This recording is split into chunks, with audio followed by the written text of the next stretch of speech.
ઠાકોરજી બિરાજે છે એ સર્વ વૈષ્ણવને હું અહીંયાથી વંદન કરું છું કે તમે ભાગ્યશાળી છો. એક તો વૈષ્ણવ કુટુંબમાં જન્મ તમને મળ્યો અને પાછો એવા ઘરમાં જન્મ મળ્યો ત્યાં ઠાકોરજીની સેવા બિરાજી છે. એટલે એ ચહેરો ભાગ્યશાળી છે જે ભગવાનની નજર જેના ઉપર રોજ પડે છે. તમે ભાગ્યશાળી છો કારણ કે રોજ ઠાકોરજી તમને જુએ છે. એક વસ્તુ યાદ રાખજો, ભગવાન દર્શન બધાને આપે પણ નજર બધાને આપતા નથી. આપણે બધા જ પ્રભુને જોઈ શકીએ પણ પ્રભુ આપણી સામે જુએ એ બહુ દુર્લભ છે. ગુરુએ પોતાના ભક્તોની ગાથા ગાઈ છે. એવી આ 84-252 ની ગાથા છે. મહાપ્રભુજીના સેવકો કેવળ 84 નથી, એ તો અનેક સેવકો છે. તમે વાર્તા સાહિત્યમાં પણ જોશો તો કોઈ એક વૈષ્ણવની વાર્તા આવે તો એમાં એમ પણ આવે કે એમના પત્ની, એમના બાળકો બધા શરણે આવ્યા.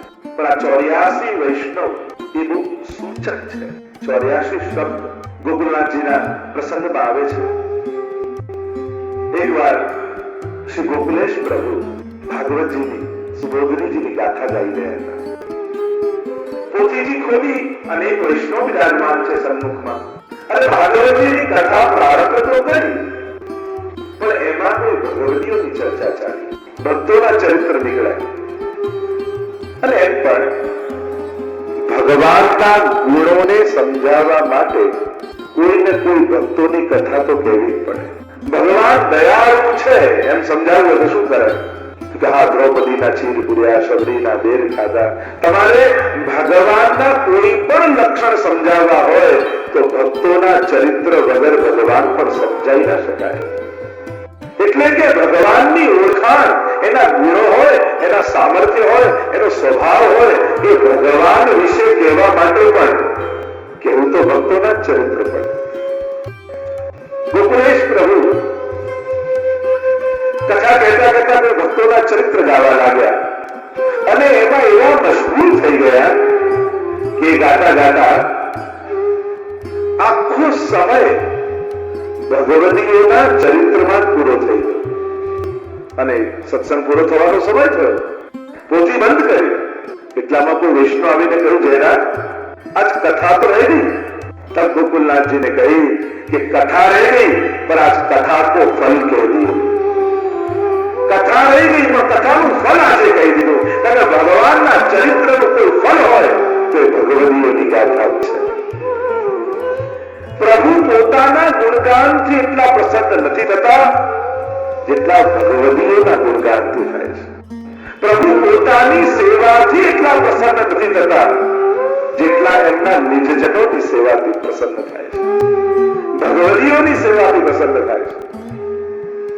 અને એટલા માટે વિશેષ કરીને પુષ્ટિ ભક્તિમાં ભગવતીઓની વિશેષ મહત્તા કહી છે. કહેવાય છે કે ભગવાન ભગવત સ્વરૂપ જેની આપણે સેવા કરીએ છીએ એમની અંદર તો ધર્મ સ્વરૂપે બિરાજે છે. બોલે નહીં, કહે નહીં, ઘણી વાર હસે નહીં, વાત કરે નહીં, આજ્ઞા કરે નહીં. તો કે પ્રગટ એ ધર્મી સ્વરૂપનો અનુભવ કરવો હોય તો ક્યાંથી થાય? જયારે આપણા આચાર્યો કહે કે કદાચ એ સ્વરૂપમાં તો ધર્મ સ્વરૂપે પણ પ્રગટ પ્રભુનો અનુભવ કરવો હોય તે ભગવતીઓના હૃદયમાં બિરાજમાન છે. કે જ્યાં પ્રભુ ભગવતીઓની વાણી થકી માંગે છે, બોલે છે, હસે છે, વાત કરે છે અને જ્યારે કોઈ ભગવતીનો સંગ મળે ત્યારે હંમેશા ધ્યાન રાખજો એના હૃદયમાં પ્રગટ પુરુષોત્તમ બિરાજમાન છે. ધર્મી રૂપ પુરુષોત્તમ બિરાજમાન છે. અને એટલા માટે જ્યારે કોઈ પરમ ભગવતી એવો વૈષ્ણવ આપણને કંઈક કહે તો એમ માનવું કે આજે ઠાકોરજીએ મને કંઈક કહ્યું. કંઈક માંગે તો એમ માનવું આજે ઠાકોરજી આના નિમિત્ત બનાવી મારી પાસે કંઈક માંગ્યું હશે તો એમ માનજો આજે ઠાકોરજી મારા પર પ્રસન્ન થયા. અને કોઈ ભગવતીના આશીર્વાદ મળી જાય તો માનજો આજે ઠાકોરજીએ મને આશીર્વાદ આપ્યા છે. અને એટલા માટે ભગવતીઓના હૃદયમાં પ્રભુ પ્રગટ સ્વરૂપે વિરાજતા હોય છે. એટલે આપણે ત્યાં વિશેષ મહાત્મ્ય ભગવતીઓનું કહ્યું છે. 84 વૈષ્ણવની વાર્તા અને 252 વૈષ્ણવની વાર્તા, નિજ વાર્તા, ઘરુ વાર્તા, અનેક પ્રકારનું વાર્તા સાહિત્ય આપણે ત્યાં ઉપલબ્ધ છે. વાર્તા એટલે તમે એમ ન માનતા કે જે નાનપણમાં આપણે કોઈ વાર્તાઓ સાંભળતા એવી આ કાલ્પનિક વાર્તાઓ છે. ઇતિ વાર્તા સંસ્કૃત શબ્દ છે.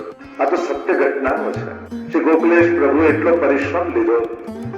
એક એક એક એક જે મહાપ્રભુજીના કૃપા પાત્ર જીવો હતા, એમના જીવન ચરિત્રનું સંશોધન કરી એમના સ્વજનોને મળી અને એમના જીવનના એક એક ચરિત્રો આલેખ્યા છે. અને આ કોઈ સાધારણ નથી. મહતામ કૃપયા, મહાપ્રભુજીના સુરસ ગ્રંથમાં શબ્દો છે. મહદજનોની કૃપા, મહાજનો યેન ગતસ્સ પંથા.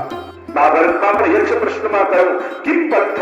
જ્યારે યુધિષ્ઠિર પ્રશ્ન કરે છે, જ્યારે યક્ષ પ્રશ્ન કરે છે પંથ કોને કહેવાય, શું છે પંથ, કયો પંથ કહેવાય? યુધિષ્ઠિરે કહ્યું મહાજનો યેન, મહાજનો જ્યાં ચાલ્યા છે એ જ અમારા માટે પંથ છે. કદાચ સંસ્કૃતના મોટા મોટા શ્લોકો ને ગ્રંથો આપણે ન સમજી શકીએ. આપણે બધા સંસારી જીવો, સંસારમાં રહેનારા, પરિવારની વચ્ચે રહેનારા, રોજગાર માટે રોજ દોડનારા, અનેક અનેક લૌકિક કાર્યોમાં આપણે બધા ફસાયેલા. એક તો સંસ્કૃત ભાષા સમજીએ નહીં અને એમાં પણ આચાર્યોની વાણી તદુત્તમ અપી દુર્બોધ અમારા સમજમાં ના આવે. તો આ બધા જ મહાપ્રભુજીના સિદ્ધાંતો સમજવા હોય તો શું કરવું, કઈ રીતે પુષ્ટિ પથ પર ચાલવું? તો કદાચ કોઈ શ્લોકો યાદ રહે તો વાંધો નહીં, ન રહે તો વાંધો નહીં, પણ કોઈ એક ભગવદીનું ચરિત્ર યાદ રહી જાય અને બસ એમણે જીવનમાં અપનાવેલા સિદ્ધાંતોને એમની પાછળ પાછળ આપણા પણ પગ ભંડારો થવા લાગે, આપણે પણ એ રસ્તે ચાલવા લાગીએ તો ચોક્કસ એ નુકુંજ નાયક શ્રીનાથજી સુધી આપણી પણ પ્રાપ્તિ થશે. એવું આ ભગવદીયના દિવ્ય ચરિત્રો છે. નારદજીના શબ્દોમાં કહું તો મહત સંગસ્ત દુર્લભો અગમ્ય અમોઘશ્ચ. આ મહાન ભગવદીઓના ચરિત્ર કેવા છે, એમનો સંગ કેવો છે? મહત સંગસ્ત દુર્લભો. સૌથી પહેલા તો આવા ભગવદીઓ મળવા દુર્લભ છે.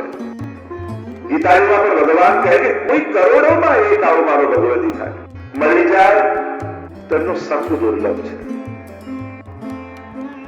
સંગ થઈ જાય તો એમનામાં સ્નેહ થવો દુર્લભ છે અને સ્નેહ થઈ જાય તો એમની આજ્ઞાનું પાલન દુર્લભ છે. આ દુર્લભ તત્વો છે. પણ એક વસ્તુ સમજી લેવાની જરૂર છે. દુર્લભો અગમ્ય, સહજમાં ગમ્ય નથી પણ અમોઘસ છે. નારદજીને કહા ભગવદીઓ કા સંગ वो અમોઘ है, એટલે કે જે ક્યારે પણ નિષ્ફળ ન જાય એવું અમોઘ છે. અને એટલા માટે પ્રગટ થઈને આ ભગવદીઓ સામે જ આવે જરૂરી નથી, પણ ગોકુલેશ પ્રભુની વાણી પ્રગટ છે. એટલે જ્યારે પણ કોઈ વાર્તા વાંચો અને એનું પાનું ખોલો તો એવું ના વિચારતા કે કોઈ ચોપડીનું પાનું ખોલ્યું, ત્યારે એમ વિચારજો કે એમના ઘરનો દરવાજો તમે ખટખટાવ્યો છે, એમના ઘરનું દ્વાર ખટખટાવ્યું છે. અને જ્યારે એમની વાર્તામાં તમે પ્રવેશ કરો છો ત્યારે એ જે વાર્તા તમે વાંચતા હો છો ત્યારે એ ભગવદીએ તમારી સન્મુખ આવીને ઠાડાવે છે. હંમેશા એવો જ વિચાર કરવો કે આ ભગવદી મારી સામે બિરાજમાન છે અને હું એમની વાર્તાનું વાંચન કરી રહ્યો છું. આ વિચાર કરીને જયારે વાર્તાનું વાંચન કરશો તો અલૌકિક ભાવ આવશે. ઠાકોરજીને ખૂબ આનંદ આવે છે ભગવદીઓના ચરિત્રના વાંચનમાં, શ્રવણમાં. તો આ 84 વૈષ્ણવ શ્રી ગોકુલેશ પ્રભુએ પ્રગટ કરી વાર્તાઓ અને શ્રી હરિરાય મહાપ્રભુજીએ એના ઉપર ભાવ પ્રકાશ લખ્યો છે. કારણ કે આચાર્યોની વાણી દુર્બોધ હોય છે, સહજમાં સમજમાં ના આવે. અને માણસ સમજે તોય કેટલું સમજે, પોતાની બુદ્ધિનું સામર્થ્ય હોય એટલું છે ને. જે સમજાવવા માંગે છે એ ક્યાં આપણને સમજમાં આવે છે? ત્યારે કોઈ પણ વસ્તુ આપણે વાંચીએ, સાંભળીએ તો આપણને મને સમજાય ગયું આપણે એમ કહીએ એટલે એનો અર્થ શું થયો? આપણી જેટલી બુદ્ધિ છે એ પ્રમાણે આપણે અર્થઘટન કરી દીધું. પણ ખરેખર જે કહે છે, જે બોલે છે, જે લખે છે, એ જે સમજાવવા માંગે એ સમજમાં આવ્યું કે નહીં એ આપણને ક્યાં ખબર પડે? અને એટલે જ તો અમારા ધવલાજીએ તમને બધા અને આપણને બધાને સૂત્ર આપ્યું, સુન્યો પણ સમજો ના. આજે પ્રથમ ધવલાજીની વાર્તાનો પ્રસંગ લઈશું. મારા માટે પણ કઠિન વાત છે કે 7 દિવસમાં 84 વૈષ્ણવ ની ગાથા ગાઈ દઉં, પણ મારે તો ગાવી જ છે 84 વૈષ્ણવનો મારો તો પ્રયાસ રહેશે જ કે 84 વૈષ્ણવની ગાથા ગાવ, 12 સીધા 84 એટલે એક દિવસમાં જો 12 વૈષ્ણવની વાર્તા કરું તો 84 વૈષ્ણવ થઈ જાય. એટલે પ્રયાસ તો કરીશ પણ ખાતરી નથી આવી, કારણ કે મારું લક્ષ્ય એને પતાવવાનું હતું જ નથી, મારું લક્ષ્ય તો પહોંચાડવાનું હોય છે કે વાર્તા તમારા સુધી પહોંચી જાય એટલું મારું કામ હતું. મારે ક્યાં ચોપડી પૂરી કરવી છે, મારે ક્યાં પુસ્તક ગ્રંથો પૂરા કરવા છે, પરંતુ એક વૈષ્ણવનો ભાવ તો એક વૈષ્ણવ સુધી પહોંચી જાય એટલે આપણી સફળતા. તો પ્રયાસ રહેશે. સૌથી પહેલા શ્રી ગોકુલેશ પ્રભુ 84 વૈષ્ણવનો ભાવ બતાવે છે કે 84 વૈષ્ણવ શા માટે? 84 વૈષ્ણવની વાર્તા કહીએ છીએ, વૈષ્ણવ તો અનેક છે, અમુક આંક આપણે ત્યાં સૂચનાત્મક છે, કંઈક સાંકેતિક હોય છે. કેટલાક અક્ષરો પવિત્ર માન્યા છે, કેટલાક આદરણીય માન્યા છે. જેમ 11 નો આંક આપણે ત્યાં એકાદશીના રૂપે શુભ માનીએ છીએ, 56 નો આંક આપણે ત્યાં વિશેષ રૂપે માન્યો છે, 56 ભોગ આદિ થાય છે. 84 નો આંક આપણે ત્યાં વિશેષ રૂપે માન્યો છે, 108 એનો પણ વિશેષ રૂપે, 1008 શાસ્ત્ર નામો પણ છે. એમ ઘણી બધી સંખ્યાનો વિચાર કરી શકાય, પણ અહીં 84 વૈષ્ણવની વાર્તા છે, 84 કોષ છે, 84 સ્તંભનો મનોરથ કરતા હોય છે, 84 લક્ષ યોનિઓ છે. 84 ઉપર પણ ઘણી બધી ચર્ચા કરી શકાય છે. 8 અને 4 એની પણ ચર્ચા થઈ શકે છે, પણ હું સીધો વિષય ઉપર જઈશ એટલે અંક ગણિતમાં બહુ નહીં પડું. બાકી ઘણા ભાવો આપણે ત્યાં 8, 4, 8, 4, 84 બેઠક શ્રી મહાપ્રભુજીની છે, એમાં પણ અનેક ભાવો આપણે ત્યાં બતાવ્યા છે. તો 84 વૈષ્ણવની વાર્તા, વાર્તાનો અર્થ કોઈ કાલ્પનિક કથાઓ નથી થતી, વાર્તાનો અર્થ એ પ્રસંગ થાય છે, એ વાત થાય છે, જે સત્ય ઘટનાઓ બની ચૂકી છે. શ્રી મહાપ્રભુજી અને ગુસાઈજીના જીવન કાળ દરમિયાન આ એક સાહિત્યનો વૈભવ આપણા બધા પાસે છે. તો એ વૈભવ 84,252 રૂપે શ્રી ગોકુલેશ પ્રભુએ આપણને આપ્યો છે. આના રચયિતા શ્રી ગોકુલનાથજી છે, અને એટલા માટે પણ એક વંદનીય આ વાર્તાઓ થઈ જાય છે, કારણ કે કોઈ સાધારણ જીવના મુખ્યા નથી ગવાય, સ્વયં સાક્ષાત પુરુષોત્તમ સ્વરૂપ શ્રી ગોકુલેશ પ્રભુના મુખારવિંદથી ગવાય છે. અને એના ઉપર આપણા પ્રાણ પ્રિય શ્રી હરિરાય મહાપ્રભુજીએ જ્યારે ભાવ પ્રકાશ રાખ્યો હોય ત્યારે એની પ્રમાણિકતા, એની ઓથેન્ટિસિટી ખૂબ વધી જતી હોય છે. જો પ્રભુના અનેક પ્રકારના પ્રસંગો, અનેક પ્રકારની લીલાઓના વર્ણનો, અનેક પ્રકારના ઉપદેશો આપણે ત્યાં પ્રસિદ્ધ છે, પણ એની ઓથેન્ટિસિટી એની કર્તા ઉપર ડિપેન્ડ રાખે છે કે આ કોણે રચના કરી છે, કોણે આને ગાયું છે, કોણે આનું સંકલન કર્યું છે. અને એટલા માટે એની વિશેષ મહત્તા આપણે ત્યાં છે. તો 84 વૈષ્ણવની વાર્તા સૌથી પહેલા તો શ્રી ગોકુલેશ અને શ્રી હરિરાય મહાપ્રભુજી સમજાવે છે. 84 વૈષ્ણવ એટલા માટે એમ તો 4 પ્રકારના પ્રકૃતિના જીવોની વાત કરી છે, વિવિધ પ્રકારનું સર્જન ઠાકોરજીનું છે. તો આ લીલાત્મક જીવો 4 પ્રકારના છે. એક છે નિર્ગુણ, બીજા છે તામસ, રાજસ અને સાત્વિક. આ 4 પ્રકારના છે. તમારે સુબોધનીજી પણ સમજવા હોય ત્યારે ગોપી ગીત, વેણુ ગીત આદિના અર્થો કરો ત્યારે મહાપ્રભુ સમજાવે કે આ શ્લોક ગાનારા ગોપીઓ કયા પ્રકારના છે. જેમ ગોપી ગીતમાં પણ આપણે જોઈએ તો 19 શ્લોકો ગોપી ગીતમાં હોય, પણ ત્યાં 19 શ્લોક ગાનારા ગોપીજનો જુદા હોય. રાસમાં પણ અનેક પ્રકારના ગોપીજનોની વાત શ્રી મહાપ્રભુજી કરે. આ તામસ ગોપી, આ રાજસ ગોપી, આ સાત્વિક ગોપી, આ તામસ ગોપી, આ તામસ રાજસ ગોપી, આ તામસ સાત્વિક ગોપી, આ રાજસ ગોપી, આ રાજસ તામસ ગોપી, આ રાજસ સાત્વિક ગોપી. સમજમાં આવ્યું નહીં? અનેક પ્રકારના ભગવદી જીવો છે, અને આ સર્વ ગોપીજનો ઠાકોરજીની જ આનંદાંશ સૃષ્ટિનો વિસ્તાર છે. કારણ શ્રી ઠાકોરજીના મુખારવિંદમાંથી સ્વામીજીના મુખારવિંદમાંથી ચંદ્રાવલીજી, ચંદ્રાવલીજીના મુખારવિંદમાંથી લલિતાજી, આમ આ જ પ્રકારે આખી લીલાત્મક સૃષ્ટિનું સર્જન થાય છે. એકો પૌષ્યામ પ્રજાએય, જે વેદની વાત છે, એકમાંથી અનેક પ્રભુ થાય છે. તો આ સમગ્ર જે લીલા પરિકર છે એનું સર્જન સ્વયં પ્રભુના આનંદ અંશનો વિસ્તાર છે. તો આ ચાર પ્રકારના લીલાત્મક જીવો છે: નિર્ગુણ, તામસ, રાજસ અને સાત્વિક. અને 84 લાખ યોનિમાં જીવ ભવે છે. તો આ ચાર પ્રકારના જીવો જ્યારે લીલામાંથી વિખૂટા પડ્યા અને અનેક પ્રકારની યોનિમાં ગયા, કેવળ મનુષ્યથી જ હોય એવું જરૂરી નથી. તમે 252 આદિમાં જોશો તો કબૂતરની પણ વાર્તા આવશે. અનેક પ્રકારના જીવોની, જે જીવ જાતિ હોય કોઈ રે, તેને તત્ક્ષણ સર્વે સુખ હોય રે, જેને શ્રી વિઠ્ઠલનાથ વિચારે રે, તેને પ્રગટ પદાર્થ ચારે રે.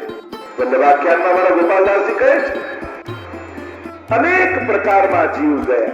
તો આ ચારે પ્રકારના જીવોનો ઉદ્ધાર શ્રી મહાપ્રભુજી અને ગુસાઈજીએ કરી અને એમનું લીલામાં પરિગ્રહણ કર્યું છે. તો નિર્ગુણ જીવો જે છે એમનો સ્વીકાર શ્રી મહાપ્રભુજીએ કર્યો છે. એ છે 84 જીવો. અને આ 84 જીવોને લઈ 84 લક્ષ યોનિમાં જ્યાં જ્યાં દૈવી જીવો છે એ બધા દૈવી જીવોને 84 લક્ષ યોનિમાંથી ઉદ્ધાર કર્યા. નિર્ગુણ પ્રકારના જીવોનો મહાપ્રભુજી દ્વારા અંગીકાર થયો અને લીલામાં સ્વીકાર થયો. અને તામસ 84, તામસ રાજસ 84 રાજસ અને 84 સાત્વિક, એમ 84 ગુણ્યા 3 કેટલા થાય? 252. તામસ, રાજસ અને સાત્વિક, આ 84 એ ત્રણેય પ્રકારના જીવોનો શ્રી ગુસાઈજી દ્વારા સ્વીકાર કર્યો, એમનો લીલામાં અંગીકાર થયો. અને એટલા માટે 84 વૈષ્ણવની વાર્તા. બીજો એક ભાવ એ બતાવ્યો રસશાસ્ત્રમાં 84 પ્રકારના રસાત્મક લીલાઓ કહી છે. અને એ 84 પ્રકારની રસાત્મક લીલાઓ દ્વારા શ્રી મહાપ્રભુજી એ જીવોને ઠાકોરજીની લીલામાં સ્વીકૃત કર્યા છે, જે આ લીલાથી વિખૂટા પડેલા જીવો હતા. અને એટલા માટે 84 પ્રકાર, 84 વૈષ્ણવ. ત્રીજો ભાવ એ બતાવ્યો દ્વાદશાંગ પુરુષાહ. વેદમાં ઠાકોરજીના 12 અંગ કહ્યા છે. દ્વાદશાંગ, જે ભાગવતજીના 12 સ્કંદ છે, શ્રીનાથજી બાવાના 12 અંગ છે, એમ શ્રી મહાપ્રભુજીના પણ 12 અંગ છે. દ્વાદશ અંગ સ્વયં પુરુષોત્તમ સ્વરૂપ છે. અને 12 અંગ શ્રી મહાપ્રભુજીના. અને જે ધર્મો ઠાકોરજીમાં બિરાજે છે એ સમસ્ત ધર્મો શ્રી મહાપ્રભુજીમાં પણ બિરાજે છે. અને એટલા માટે જ સપ્તશ્લોકીમાં શ્રી ગુસાઈજી વર્ણન કર્યું છે કે મહાપ્રભુજીમાં ઐશ્વર્ય, વીર્ય, યશ, શ્રી, જ્ઞાન અને વૈરાગ્ય.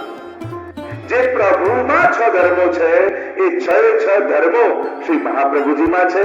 અને પાછું ધર્મી સ્વરૂપ પ્રભુ પણ છે, જે આ 6 ને ધારણ કરી રાખે છે. તો 7 ધર્મ અને 7મું ધર્મી અને 12 અંગ, તો 12 સત્તા 84. એટલે કે આ 84 વૈષ્ણવ બીજા કોઈ નથી, સાક્ષાત મહાપ્રભુજીના શ્રીઅંગ રૂપ જ છે. સર્વાંગ શ્રી વલ્લભના અંગ રૂપ આ 84 વૈષ્ણવ છે. કારણ કે 12 અંગ અને દરેક અંગમાં 7 સધર્મ અને 7મો ધર્મી, આમ સર્વાંગ શ્રી વલ્લભનું. તો એટલું ચોક્કસ કહીશ, જો ભાગવતજી શ્રીનાથજીનું વાંગમય સ્વરૂપ છે તો આ 84 વૈષ્ણવનો ગ્રંથ એ શ્રી વલ્લભનું સાક્ષાત સ્વરૂપ છે. એટલે 84 વૈષ્ણવ કયા છે. અને સાક્ષાત શ્રી વલ્લભના અંગરૂપ આ વૈષ્ણવ છે. ત્યારે વહુજીને શંકા પડી કે આવું થોડી હોય, આવું કઈ રીતે હોઈ શકે કે સાક્ષાત ગુસાઈજીના નેત્રોના કીકી રૂપ આ ચાચાજી છે.